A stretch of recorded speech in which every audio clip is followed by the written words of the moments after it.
6 నెలల్లో పెళ్లి పథకంలో చేరండి. మీ ప్రియమైన వారికి 6 నెలల్లో పెళ్లి చేయండి. కృష్ణ సాయి బ్రాహ్మణ వివాహ పరిచయ వేదిక బ్రాహ్మణులకు మాత్రమే.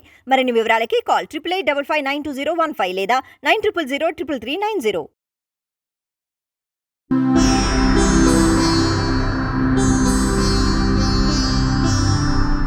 ఓం సదాశివసమారంభాం వ్యాసశంకరమధ్యమాం అస్మదాచార్యపర్యంతాం వందే గురుపరంపరాం.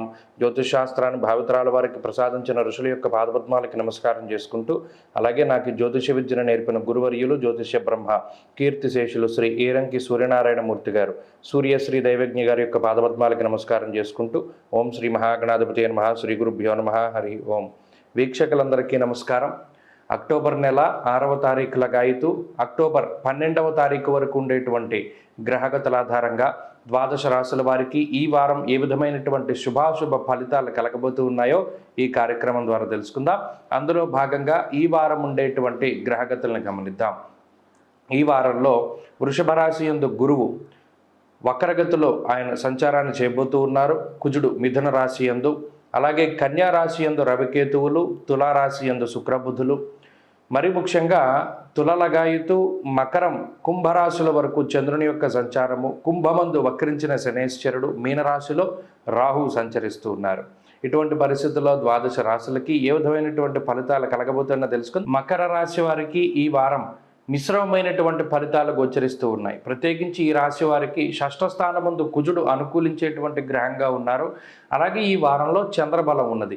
మిగతా గ్రహాలన్నీ కూడా కొంత ప్రతికూలంగా ఉన్నటువంటి పరిస్థితి. ప్రత్యేకించి ఏలినాటి శని ఫలితము, అలాగే గురుబలం వక్రించినటువంటి ఈ 10వ తారీఖు దగ్గర నుండి గురుడు వక్రగతిలో ఉన్నప్పుడు కొంత వ్యతిరేకమైనటువంటి ఫలితము, అలాగే మిగతా గ్రహాలన్నీ కూడా మిశ్రమమైన స్థానాల్లో ఉండడం వల్ల ఈ వారం కొంత స్తబ్దుగా ఉంటుంది. అనగా ఏదైనా ఒక పని ప్రారంభం చేసినప్పుడు అది కొంత జాప్యంతో ముందుకు సాగుతూ ఉండడం, అలాగే గతంలో ఏదైనా మిమ్మల్ని మీరు నమ్ముకుని ముందుకు వెళ్ళేటువంటి తరుణంలో ఈ వారంలో ఎవరి సహాయాన్నైనా సరే అర్థించవలసినటువంటి పరిస్థితి.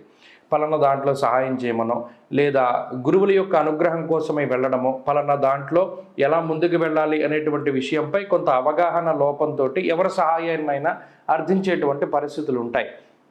ప్రత్యేకించి ఇతరులపై ఆధారపడడము అనేటువంటిది ఈ వారంలో మకర రాశి వారు చూడవచ్చును. అయితే ప్రత్యేకించి ఆర్థిక పరిస్థితుల్లో కానీ, ఆరోగ్యపరమైనటువంటి విషయాల్లో కానీ ఈ వారంలో ఏ విధమైనటువంటి సమస్యలు కూడా కనబడడం లేదు. అంతేకాకుండా ఈ షష్ఠ స్థానంలో కుజుడి యొక్క సంచారం ఉండడం వల్ల వస్త్రలాభో ధాన్యలాభ ధనలాభ యశస్తథ అంటూ ఉన్నది శాస్త్రం. అనగా ఏదైనా వస్తువులు కొనుగోలు చేయడానికి, శుభ కార్యక్రమాలు జరపడానికి, ఆభరణాలు, ధాన్యము ఇటువంటి వాటిని కొనుగోలు చేయడానికి కూడా ఈ గ్రహస్థితి చాలా మేరకు సహకరిస్తూనే ఉంటుంది. కాబట్టి ఆర్థిక పరిస్థితుల్లో కానీ, ఆరోగ్య విధానాల్లో కానీ, ఆరోగ్య పరిస్థితుల్లో కానీ సమస్యలు అయితే ఈ వారంలో కనబడడం లేదు. కానీ ప్రత్యేకించి ఈ వారంలో చూడవలసిన విషయాలు ఏంటి అంటే, ఏదైనా ఒక పని ప్రారంభం చేస్తే అది చాలా స్లోగా ముందుకు సాగుతూ ఉండడం, ఇతరులపై ఎక్కువగా ఆధారపడుతూ ఉండడం, ఉద్యోగ వ్యాపారాల విషయాల్లో కూడా ఇతరుల యొక్క సహాయ సహకారాల కోసమే కొంత నిరీక్షించవలసినటువంటి పరిస్థితులు ఉంటాయి.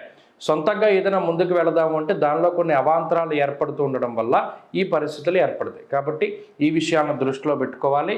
అలాగే ఉద్యోగం మార్పుకే చేసేటువంటి ప్రయత్నాలు సైతం కొంత జాప్యంతో ముందుకు వెళుతూ ఉంటాయి. అందులో కూడా ఏదైనా రెఫరెన్స్ కోసం ప్రయత్నం చేస్తూ ఉంటారు, అందుకనే కొంత లేట్ అవుతూ ఉంటుంది. ఈ విషయాలే ఈ వారం అంతా కూడా కనబడుతూ ఉంటాయి. కుటుంబ పరిస్థితులు సానుకూలంగా ఉన్నాయి. అంతేగాక ఈ వారంలో విద్యార్థులకి గ్రహస్థితి కొంత మిశ్రమంగా ఉన్నది. స్త్రీలకు సైతం ఇదే రకమైనటువంటి గ్రహస్థితి అన్వయమవుతూ ఉన్నది.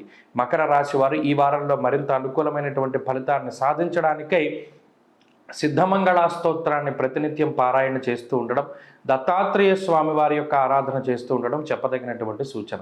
ఈ వారంలో కలిసొచ్చేటువంటి రోజు సోమవారంగా చెప్పవచ్చును. అదృష్ట సంఖ్య 9, అదృష్ట వర్ణము లేత ఎరుపు రంగు.